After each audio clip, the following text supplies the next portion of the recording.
Hello money talkers, welcome to my channel money talks with Payal. So Telegram में मैंने कल पूछा था कि ट्राइडेंट पे अगर आपको वीडियो चाहिए तो मुझे बताइए। तो 87% वोट्स थे कि ट्राइडेंट पे उनको वीडियो चाहिए। तो इस वीडियो में हम इसी को लेके बात करेंगे कि अभी हमें ट्राइडेंट को बाय करना चाहिए, होल्ड करना चाहिए या फिर सेल करना चाहिए। उससे पहले अगर आप यहाँ पे देखोगे, इसका हाई कितना है, 52 वीक हाई 70 रुपीज़ का। अब यहाँ से आपको एक सीख मिलनी चाहिए, ये मैं उनके लिए बोल रही हूँ जो लोग 70 रुपीज़ पे ट्राइडेंट लेके फंसे हुए हैं, कि सबसे पहले तो you should avoid entering the stocks when they are in circuits. यानी कि अगर किसी शेयर में अपर सर्किट लोअर सर्किट लग रहा है, ऐसे शेयर में आप एंट्री मत लीजिए, क्योंकि अपर सर्किट लगने वक्त फोमो में आप एंट्री ले तो लोगे, और वो भी आप इतने लेट से एंट्री लोगे कि जब लोअर सर्किट लगेगा तो आप एग्जिट नहीं कर पाओगे। वैसे भी ट्राइडेंट जो है वो ASM लिस्ट में है, यानी कि वहाँ पे 5% का सर्किट पहले लिमिट सेट हुआ, और बाद में जैसे जैसे ASM का स्टेज बढ़ते गया अभी वो BE की शेयर है, यानी कि ट्रेड टू ट्रेड सेगमेंट में आ चुकी है। यानी कि वहाँ पे अभी ट्रेडिंग भी नहीं हो सकता, इंट्राडे आप नहीं कर सकते हो। तो कोई भी लोग जो लोग ऊपर के लेवल पे फंस जाते हैं, अगर आपको दिख रहा है कि कोई शेयर कंटिन्यूसली ऊपर जा रहा है, उस वक्त अगर आप मोमेंटम में ले भी रहे हो, फर्स्ट ऑफ ऑल लेना तो अवॉइड करना चाहिए। और अगर आप ले रहे हो तो चलती गाड़ी में जब बैठ रहे हो तो उतरना भी आपको सीखना पड़ेगा। आपको एग्ज़िट करने का समय भी जानना पड़ेगा कि अगर आप चलती गाड़ी में बैठ रहे हो तो चलती गाड़ी में उतरते भी जाना है आपको। प्रॉफिट बुक करना बहुत ही इंपॉर्टेंट है, वरना आप फंस जाओगे और फिर शेयर की प्राइस नीचे आ जाएगी। तो जो लोग भी 70 के रुपीज़ पे फंसे हुए हैं, वहाँ से जब शेयर प्राइस फॉल हुआ तो आज की डेट पे 54 रुपीज़ पे चल रही है। तो ये दो जो आप स्क्रीनशॉट ले लो, ये दो को आप ध्यान से पढ़ो, ये 2 पॉइंट जो मैंने यहाँ पे डाले हैं, और इसको ही आप अगर फॉलो करोगे तो आपकी लाइफ जो है काफ़ी ज़्यादा आसान हो जाएगी। अब हम बात करते हैं कि अगर आप 70 रुपीज़ पे फंस भी गए तो सबसे पहले अगर आपका लॉन्ग टर्म का व्यू है तो कोई टेंशन लेने वाली बात नहीं है, क्योंकि कंपनी के जो फंडामेंटल्स है काफ़ी अच्छे हैं। जब मैंने यूट्यूब चैनल शुरू किया था इनिशियली, तभी भी मैंने स्टार्टिंग में ट्राइडेंट को लेके काफ़ी बार बात किया था। तो ट्राइडेंट का क्या है कि रिटर्न ऑन इक्विटी जो है उसका ऑन एन एवरेज 20% से इंक्रीज़ हो रही है लास्ट पिछले 3 सालों से। नेट प्रॉफिट जो है ऑलमोस्ट 11% से इंक्रीज़ हो रही है। डेट टू इक्विटी रेशियो इनका काफ़ी बढ़िया है, 0.46 का है। एंड इनकी जो सेल्स हैं वो भी पिछले 4 क्वार्टर से 59% से इंक्रीज़ हो रही है। इसी के साथ कंपनी का जो एम है वो है कि 2025 तक Trident want to gain a revenue of 25,000 crore का। तो 2025 तक जो इनका एम है कि वो 25,000 करोड़ रुपए तक कमाएंगी। तो अगर ये वो कर पाती है सक्सेसफुली तो आपको काफ़ी अच्छा इसमें रिटर्न ऑन इक्विटी देखने को मिलेगा, और साथ ही आपको अच्छा शेयर प्राइस में ग्रोथ भी देखने को मिलेगा।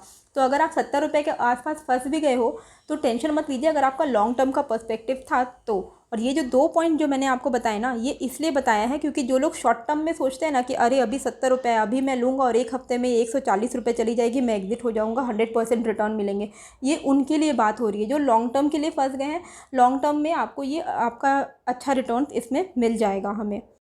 तो इससे इन शॉर्ट जिनको होल्ड करना है वो ऑफकोर्स होल्ड करिए, एग्जिट नहीं करना है इसको लॉस में, क्योंकि कंपनी बहुत ही बढ़िया है इन द लॉन्गर रन। आज नहीं तो कल आपको अच्छे गेंस मिल जाएंगे। अब क्वेश्चन आता है कि फ्रेश एंट्री ले या नहीं ले हम, तो इसको लेके यहाँ पे हमें टेक्निकल एनालिसिस करना पड़ेगा।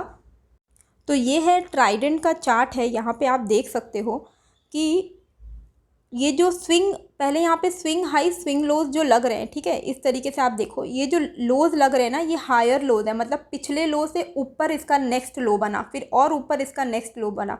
और यहाँ पे आप इसका हाई देखोगे तो लोअर हाईज बन रहे हैं, मतलब पिछले हाई से थोड़ा नीचे हाई बना और अभी थोड़ा और ज़्यादा नीचे हाई बना। तो धीरे धीरे क्या हो रहा है कि प्राइस जो है वो कॉन्ट्रैक्ट हो रहा है। ओके, प्राइस जो है, प्राइस की जो रेंज है वो कम होते जा रही है। पहले काफ़ी वाइड था, आप देख ही सकते हो, फिर अभी धीरे धीरे करके कम होते जा रही है। तो ये एक तरीके का कंसोलिडेशन फेज चल रहा है। और ये वॉल्यूम भी आप यहाँ पे नज़र डालोगे कि वॉल्यूम भी काफ़ी कम हो गए हैं, क्योंकि एक तो first of all ASM list में डाल दिया है तो इंट्राडे नहीं हो पा रहा है, तो वैसे ही वॉल्यूम कम है। अभी ASM स्टेज 4 में है, मतलब आखिरी स्टेज में है ये अपने ASM के। अभी सुनने में आ रहा है कि सेबी इसको 4 से 3 ASM में, मतलब थोड़ा सा कम इसमें कम स्टेज में इसको लेके आएगी ASM लिस्ट में।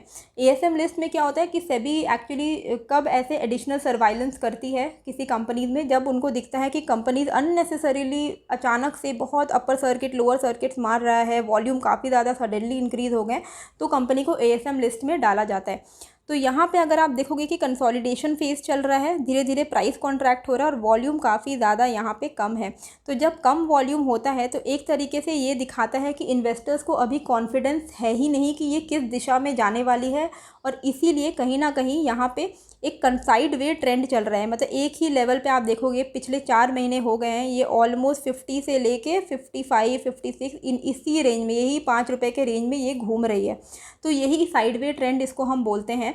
और जनरली जितना लंबा ये कंसोलिडेट होगा, जितना लंबा साइड वे ट्रेंड चलेगा, उतना बड़ा आपको ब्रेकआउट या ब्रेक डाउन दोनों में से कुछ एक देखने को मिलेगा। तो साइड वे ट्रेंड जितना लंबा होगा उतना अच्छा है इनफैक्ट, ठीक है। कंसोलिडेशन पीरियड अभी चल रहा है, वॉल्यूम अभी कम है, तो जैसे ही ये कंसोलिडेशन पीरियड ओवर होगा तब आपको एक बहुत ही बढ़िया मूव इसमें देखने को मिलेगा। पर ये कंसोलिडेशन पीरियड कितना लंबा चल सकता है वो कोई नहीं आपको बता पाएगा।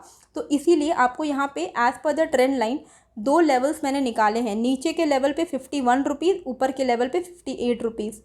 तो 58 रुपीज़ के ऊपर किसी दिन अगर ट्राइडेंट ने क्लोजिंग दे दी तो यानी कि इसमें एक बहुत बड़ा ब्रेकआउट आएगा और हम 70 रुपीज़ टच कर सकते हैं ट्राइडेंट में। अगर 51 रुपीज़ के नीचे ट्राइडेंट ने क्लोजिंग दे दी यानी कि ब्रेक डाउन आएगा और फिर हम 40 रुपीज़ तक भी जा सकते हैं ट्राइडेंट में। ओके, तो ऊपर के लेवल पे 58 को ब्रेक करना इंपॉर्टेंट है, नीचे के लेवल पे 51 को ब्रेक करना इंपॉर्टेंट है। जब तक ट्राइडेंट 51 से लेके 58 रुपीज़ के रेंज में घूम रही है, आपके एंट्री लेके पैसे फंसाने का कोई पॉइंट नहीं बनता है, क्योंकि हमें नहीं पता कि ये कंसोलिडेशन पीरियड कितना लंबा चलने वाला है। ओके, पता चला आप एवरेज करते रह रहे हो, जो लोग 70 रुपीज़ पे फंस गए हैं वो अभी भी एवरेज कर रहे हैं, और फिर ये आपका पेशेंस टेस्ट कर सकता है, क्योंकि कंसोलिडेशन होते हुए इसको ऑलरेडी 4 मंथ्स हो गए, आगे समझ लो और ये 3-4 मंथ भी इस रेंज में रह सकता है। तो कोई मतलब चौंकने वाली बात नहीं है। तो फालतू के पैसे फंसा के अभी जबकि अभी कोई कॉन्फिडेंस ही नहीं है इन्वेस्टर्स में, अभी कोई क्लियर साइडवेज ट्रेंड चल रहा है, कोई क्लियर ब्रेकआउट या ब्रेकडाउन नहीं है, तो पैसे आप क्यों फंसाओगे अभी। इनफैक्ट आप दूसरे अच्छे मोमेंटम स्टॉक में लगा लो जहाँ पे आप वही पैसे से अर्न भी कर सकते हो, जितना टाइम आप यहाँ पे अपने पैसे को ब्लॉक करके रखोगे। जैसे ही ये 58 के ऊपर निकलता है आप यहाँ पे एंट्री बना सकते हो, और फिर ये 70 रुपीज़ के टारगेट के लिए आप यहाँ पे प्रॉफिट बुकिंग कर लेना। अब जो लोग लॉन्ग टर्म इन्वेस्टर्स हैं वो भी अभी लेकिन उनका कोई फ़ायदा नहीं है, या तो आप वेट करो कि 51 के नीचे जाए, 40 के आसपास आपको ये शेयर मिलेगी, बाय ऑन डिप कर लीजिएगा, वरना अभी बाय ऑन डिप करके कोई फ़ायदा है नहीं, ठीक है। क्योंकि अभी एकदम यही 51 से 58 के रेंज में ही घूमते रहेगी। 58 के ऊपर जाएगा तो भी आप एंट्री ले सकते हो, 70 रुपीज़ पे प्रॉफिट बुकिंग कर लेना। तो अभी फ़िलहाल ये साइडवे ट्रेंड है। कंसोलिडेशन ओवर होने के बाद 51 से नीचे या 58 के ऊपर, इन दोनों के लेवल्स पे ही आपको समझ में आएगा कि क्या डायरेक्शन है स्टॉक का, उस हिसाब से आप अपना ट्रेड सेटअप कर सकते हो। लॉन्ग टर्म इन्वेस्टर्स के लिए भी यही मेरी एडवाइस है कि 51 के नीचे जाता है तो 40 रुपीज़ पे आप अक्यूमुलेट कीजिएगा, 58 के ऊपर जाता है तो 58 पे ही एंट्री ले लीजिएगा, ओके, लॉन्ग टर्म के लिए। तो आई होप आपको वीडियो अच्छी लगी, कैसी लगी मुझे कॉमेंट करके ज़रूर बताइएगा, नए हो तो सब्सक्राइब कर लीजिएगा। मिलते हैं फिर एक नए वीडियो के साथ। Thank you.